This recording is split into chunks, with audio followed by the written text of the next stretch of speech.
50 salmos. Aos poucos, nessa própria devoção que vai se difundindo, vai entrando a prática de colocar a Ave Maria e também intercalar o Pai Nosso e a Ave Maria nessas mesmas orações, ao longo do dia, ao longo de uma semana. Como não se perder? Criou-se muito rapidamente o costume de uma corda. Uma pequena corda com vários nós, 150 nós amarrados. De forma que aí você vai passando nó por nó e vai sabendo onde você está no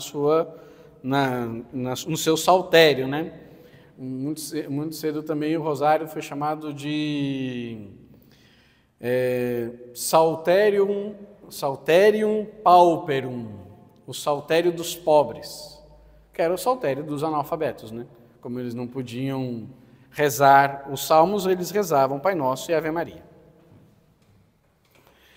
A origem do rosário, como nós o conhecemos, inclusive pelo nome. A origem do nome rosário se encontra no século XIII. Um monge cisterciense, e isso é uma lenda, a gente não tem um registro histórico, algo que realmente comprove aquilo, mas é uma tradição. Um monge cisterciense tinha a função de ornamentar a capela, a igreja do mosteiro. E era uma festa mariana que estava sendo preparada, então ele prepara as rosas e vai ornamentar a capela. E ornamentar também a imagem da Virgem Maria. Então ele prepara todo um adorno redondo para colocar nos pés de Nossa Senhora. Quando ele está lá ornamentando a imagem, ele escuta a voz da Virgem Maria que fala com ele. E diz para ele: muito mais me agradaria do que estas rosas, que você rezasse uma coroa de Ave Marias por mim. Então, o rosário, que vem de rosas, justamente por causa desta tradição. No lugar das rosas, que ali seriam depositadas a Nossa Senhora, depositar as Ave Marias. Então, realmente rezar a ela as Ave Marias. Então, todo mundo já escutou a história que o terço tem, inclusive, aquele formato, né, tal, que é uma coroa de rosas que nós ofertamos a Nossa Senhora. Justamente, vem dessa tradição, essa compreensão. Bom, rapidamente ainda, para a gente ir adiante, no ano de 1400 nós temos um monge chamado Adolfo de Essen, que cria as meditações para acompanhar a oração do rosário. Ou seja, para acompanhar essa oração, que ainda não tinha esse nome, mas essa prática de rezar Pai Nosso e Ave Maria seguidos, ele cria os mistérios, que nós chamamos hoje de mistérios. Ele cria as meditações. No início são 150 frases para acompanhar cada Ave Maria. Mas depois, rapidamente, isso se torna 15. Deixa de ser 150, tornam-se 15 meditações sobre a vida de Cristo e as Ave Marias condensadas em grupos de 10, divididas justamente por um Pai Nosso que acompanha a meditação que foi ali criada e difundida. Isso, já passamos por isso, ok? Depois, muito importante para a história do Rosário, será o Papa Pio V, e isso no século XVI, Papa Pio V, que anexa aos Pai Nossos do Rosário a oração inteira da Ave Maria. Não só a Ave Maria, mas também a parte Santa Maria.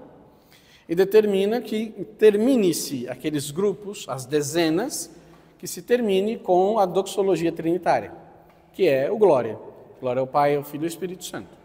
Então, que se termine sempre aquele grupo de 10 com uma doxologia em honra da Trindade.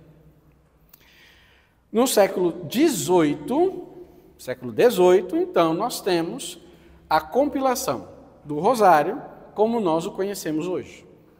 Rosário começando com o Creio, Pai Nosso e 3 Ave Marias, e depois os mistérios intercalados com o Pai Nosso e terminando com a doxologia trinitária junto com as contemplações. No ano de 2002, o Papa São João Paulo II, ele emanou uma encíclica chamada Rosarium Virginis Mariae. Nessa encíclica, ele inaugurava, ele determinava, melhor dizendo, o ano do Rosário, que iria começar, e como presente para a Igreja, por ocasião do ano do Rosário, ele instituía 5 novos mistérios, que são os mistérios que nós conhecemos, os mistérios luminosos. Então, até então, os mistérios eram aqueles, os mistérios gozosos, do nascimento de Jesus, os mistérios dolorosos, da paixão, morte do Senhor, e os gloriosos, a ressurreição de Cristo e a glorificação da Virgem. Só que o Papa entendeu, ele percebeu que faltava muita coisa aqui. Então, do Cristo infante, já pulava para ele na agonia. Faltava toda a vida de Cristo desenvolvida. Então, o Papa, reconhecendo os momentos luminosos da vida de Cristo contidos no Evangelho, institui novos 5 mistérios.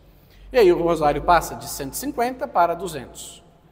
No momento, muita gente reclamou, muita gente achou ruim, mas não eram os 150 salmos, agora já não tem mais esse simbolismo, tudo.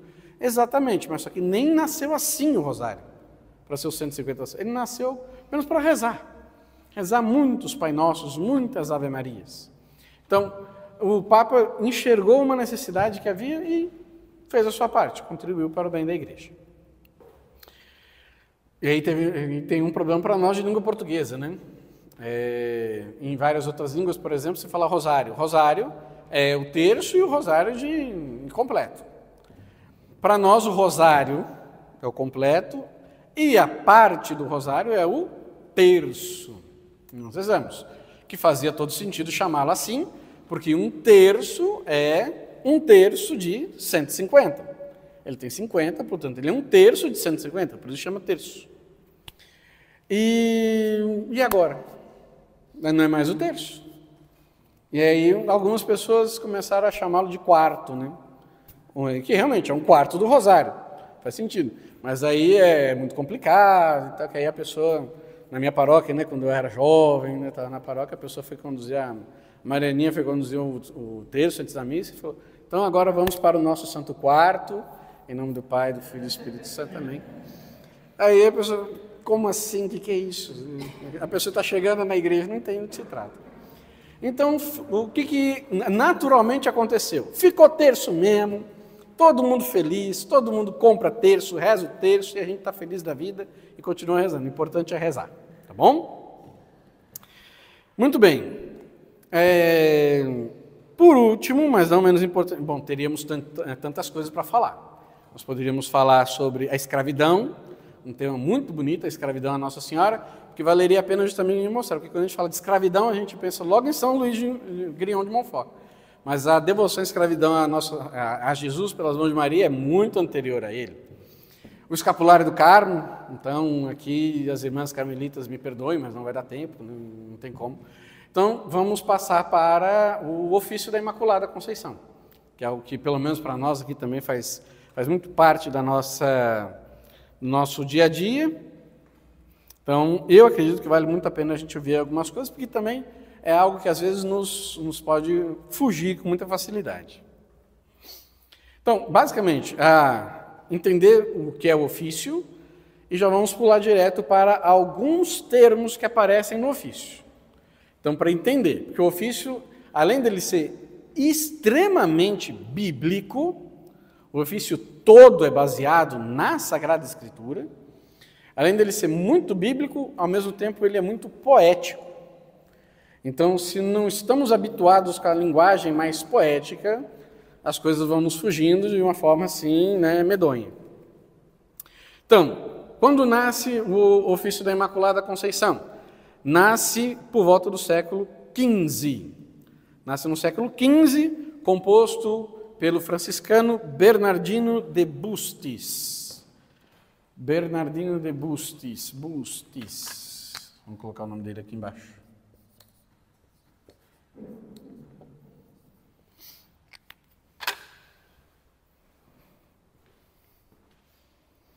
Dentro da devoção mariana, a gente poderia falar da congregação mariana, que é uma coisa tão antiga, tantos papas e tantos santos foram congregados marianos.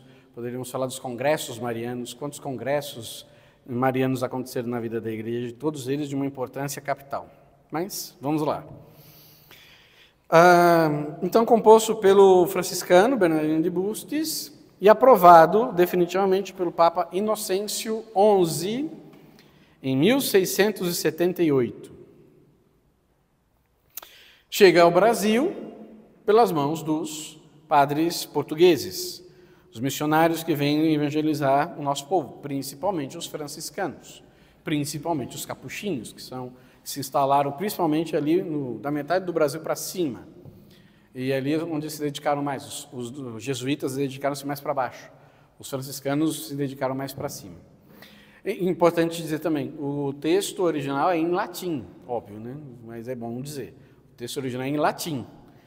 A beleza que tem o nosso ofício em português, a gente tem que tirar o chapéu para esses padres que traduziram com tamanha beleza do latim para o português. É algo impressionante. A estrutura do ofício segue a estrutura do ofício divino, que é um outro nome da liturgia das horas. Então, o ofício da Imaculada Conceição também ele é pensado dessa forma. Ele é dividido ao longo do dia. Tanto é que quando você pega o livrinho, lá tem o nome da hora que corresponde àquela oração. Então, como começa? Tem matinas, isso, né? Matinas, laudes, prima, tércia, nona, vésperas completas. Então, a cada 3 horas do relógio, é uma das horas que a gente chama de canônicas, onde se reza a liturgia das horas. Os padres, os religiosos, os leigos que desejarem, claro. Mas aí a cada 3 horas tem essa oração. O ofício da Imaculada também se estrutura na mesma dinâmica. Então ele nasce para ser rezado ao longo do dia. Aí a tradição, vamos dizer assim, o costume é de rezá-lo todo de uma vez, né? Então se condensa e reza ele todo de uma vez. Então é verdade que aí vocês vão ver que alguém já deve ter escutado sobre isso, nessa lenda também que existe ao redor do ofício, que o ofício da Imaculada Conceição tem que ser rezado de uma vez. Não pode começar e não parar. Não pode começar e parar. Porque, diziam os antigos, quando começa o ofício, Nossa Senhora no céu se ajoelha. E se você não termina o ofício, ela fica ajoelhada esperando você voltar. A forma que os antigos tinham para dizer que tem que rezar ele inteiro. Você quer começar, tem que terminar. Então, os nossos antigos tinham as suas lendas também para ensinar, né, as pessoas a piedade e a devoção. A devoção central, a centralidade do ofício, como o nome já diz, é a Imaculada Conceição. Então, realmente, tudo dentro do ofício está falando da Imaculada. Tudo está se referindo ao dogma, à verdade de fé na Imaculada Conceição. Qual que é o detalhe? Como nós vimos, o ofício foi aprovado, ele foi escrito no século XV, como falei, né? Século XV, e aprovado pelo Papa em 1678. Como vimos sexta-feira passada, o dogma da Imaculada foi proclamado em 1854, praticamente 200 anos, quase 200 anos depois da aprovação pontifícia. Mais uma vez para lembrar o quê? O dogma da Imaculada na vida da igreja, agitando a vida da igreja, nutrindo a vida da igreja, mesmo muito antes da aprovação definitiva. Bom, vamos ver alguns elementos, né? Alguns das palavras que contém o ofício da Imaculada Conceição, algumas até bastante inusitadas para os nossos ouvidos, mas que quando bem entendidas, nos evangelizam muito. Primeiro, Nossa Senhora é chamada Estrela da Manhã. No livro de Números, capítulo 24, versículo 17, se lê: Eu o vejo, mas não é para agora. Percebo-o, mas não de perto. Um astro sai de Jacó, um cedro levanta-se de Israel, que fratura a cabeça de Moabe, o crânio dessa raça guerreira. Portanto, um astro que se levanta. O astro-rei que se levanta é o sol. E justamente a Nossa Senhora é essa estrela da manhã, como nós vimos anteriormente também, quando falamos da Imaculada. A Igreja sempre a considerou assim, Nossa Senhora como a aurora da salvação. Esta luz, esse astro luminoso que precede a chegada do próprio sol da salvação, que é Jesus Cristo.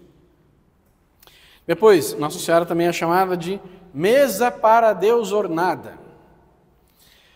O que é esta mesa para Deus ornada?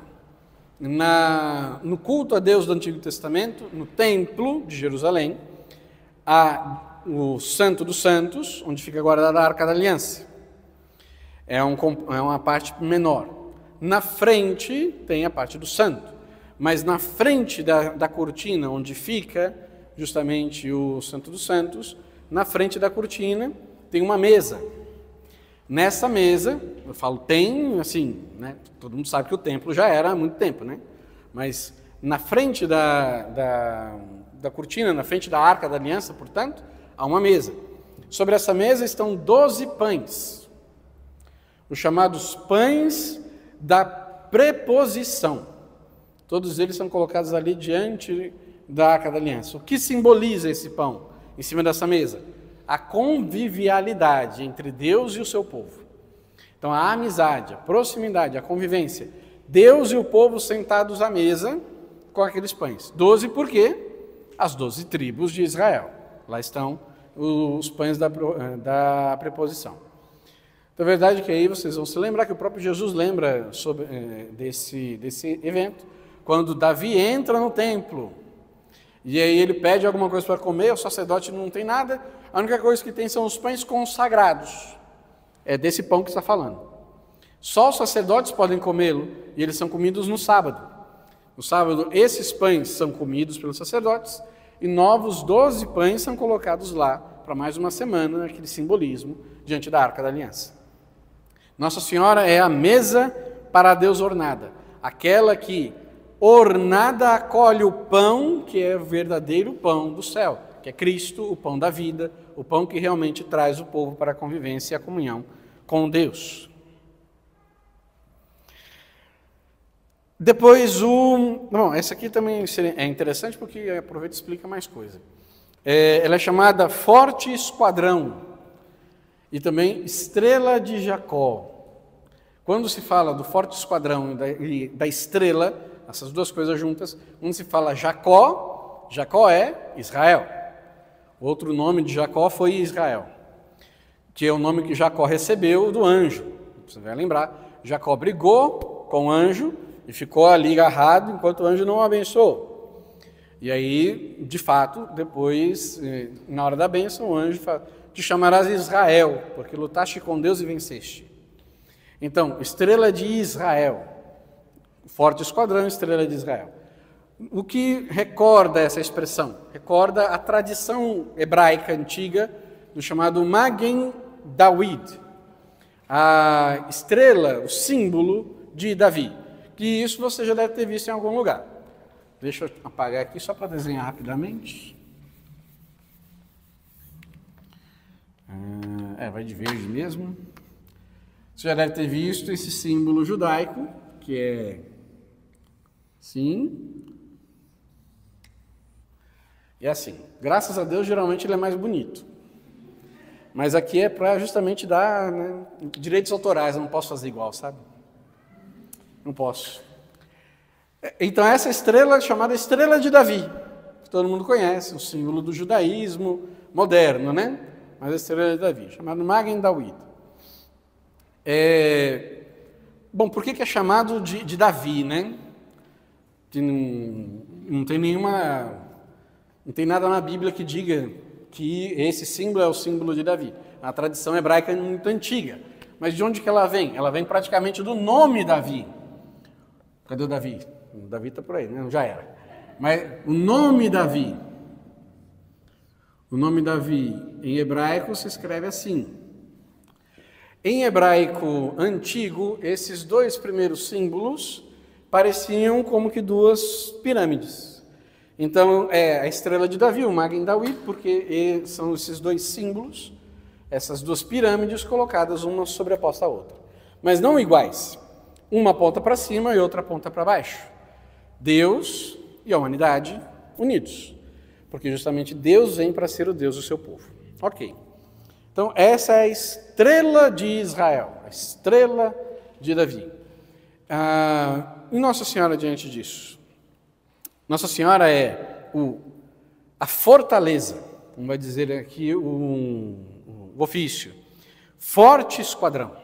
Assim como a tradição hebraica é que esse símbolo era colocado nos escudos de Israel quando eles iam em batalha, Nossa Senhora também é a proteção de Deus contra todo o pecado, contra toda a força do inimigo. Isso porque ela é a vencedora por excelência, porque nela Cristo venceu por primeiro. Ela carrega a Imaculada Conceição, carrega por primeiro a vitória sobre o nosso inimigo, que é o diabo e Satanás. Depois, isso também seria interessante. Nossa Senhora também é chamada Trono de Salomão.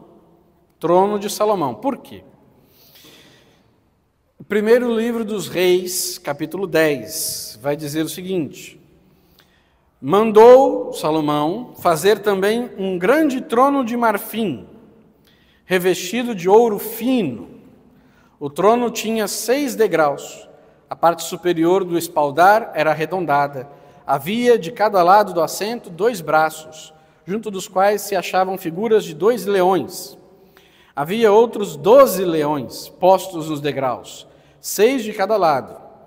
Nunca se fez coisa semelhante em nenhum outro reino.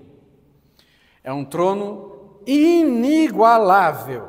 Não há comparação entre este trono e os tronos de todos os outros reis da terra.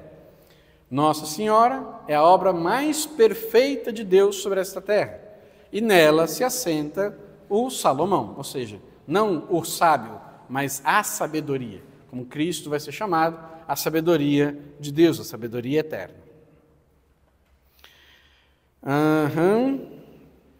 Bom, só para deixar claro também, brevemente, não precisa explicar muita coisa, mas quando se fala da arca de concerto é concerto com S, de consertar mesmo, ajustar. É a arca de Noé. A arca de Noé, através da qual Deus consertou a humanidade. Assim também, a Virgem Maria é essa arca de Noé que abarca a humanidade redimida, aqueles que são salvos, privados da morte. Íris do céu clara. Íris é um outro nome do arco-íris. Nós o chamamos assim, né? Arco-íris é um arco de muitas cores. Por isso, arco-íris. Ela é chamada a íris do céu clara. A íris do arco-íris. Ela é o sinal da nova aliança. O sinal definitivo da nova aliança. Por quê? Quando Deus faz o arco-íris, depois do dilúvio, o sinal do arco-íris é um sinal da promessa de Deus. Eu prometo, nunca mais vou fazer isso. Em outras palavras, a promessa de Deus é que Ele não vai mais castigar a terra daquela forma. Então, é um arco de aliança de salvação para a humanidade. Assim também Maria. Ela é esse sinal da aliança de Deus com os homens para a salvação. Bom, teríamos ainda muitos outros temas, mas isso aí... Esse material depois eu mando para vocês. Fica melhor, né? Mas só um detalhe, porque essa é uma das expressões talvez mais enigmáticas do ofício da Imaculada, que é quando fala relógio que andando atrasado. O relógio que andando atrasado. Segundo o livro de Reis, capítulo 20, Ezequias disse a Isaías: qual o sinal de que o Senhor me curou e de que poderei subir ao templo dentro de 3 dias? Esse rei é um rei doente, leproso. Então Deus precisa curá-lo. Ele recebe do profeta Isaías a promessa de Deus de que ele vai ser curado, basta ele crer.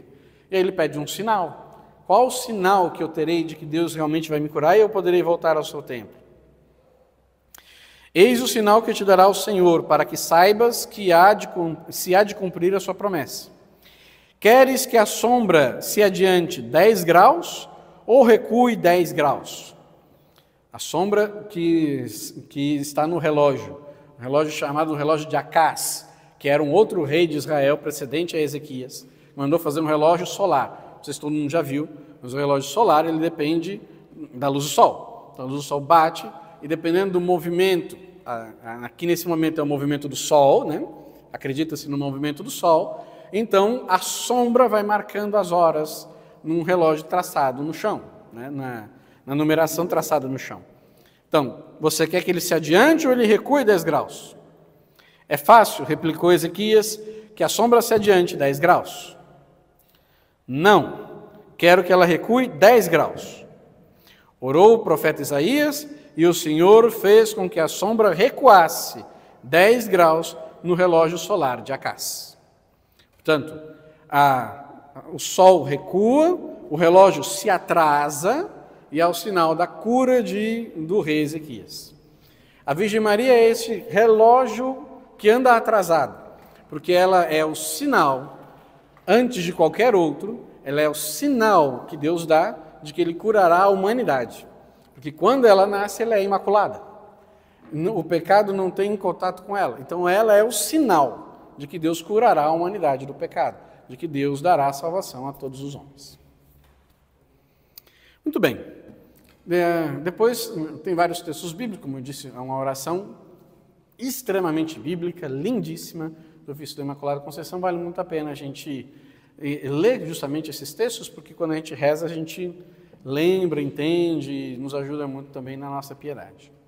Bom, tudo isso a gente vê e tem muito mais ainda para ser visto, mas fundamentalmente para a gente entender que a devoção da Igreja à Nossa Senhora é algo que, primeiro, está desde sempre. Segundo, é algo que faz parte da vida da Igreja. A devoção à Virgem Maria não é um anexo que pode chegar em algum momento e falar, então, acho que é melhor a gente deixar, porque a gente já está todo em Cristo, já está bom, não precisa de mais nada. É impossível. Impossível. A Igreja não estar unida e com os olhos voltados também a Maria. A Igreja sempre contemplará a Mãe de Deus, sempre amará a Mãe de Deus, sempre recorrerá a ela e sempre olhará para ela com carinho. E tudo isso com todas essas formas magníficas que na história da Igreja há de devoção a Nossa Senhora. Quanto mais a gente entende como a Igreja ama a Virgem Maria, mais a gente percebe o porquê de tanto esforço, de tanta dedicação para criar algo que honre e venere a Mãe de Deus. Ela merece tudo que a Igreja possa fazer. Ela é nossa mãe, ela é nossa mestra, ela nos guia e nos guia sempre ao coração do seu Filho Jesus Cristo.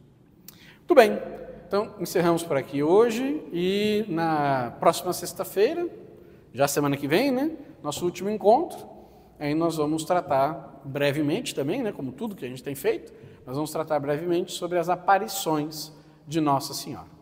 Muito bem, muito obrigado, uma boa noite, bom descanso a todos.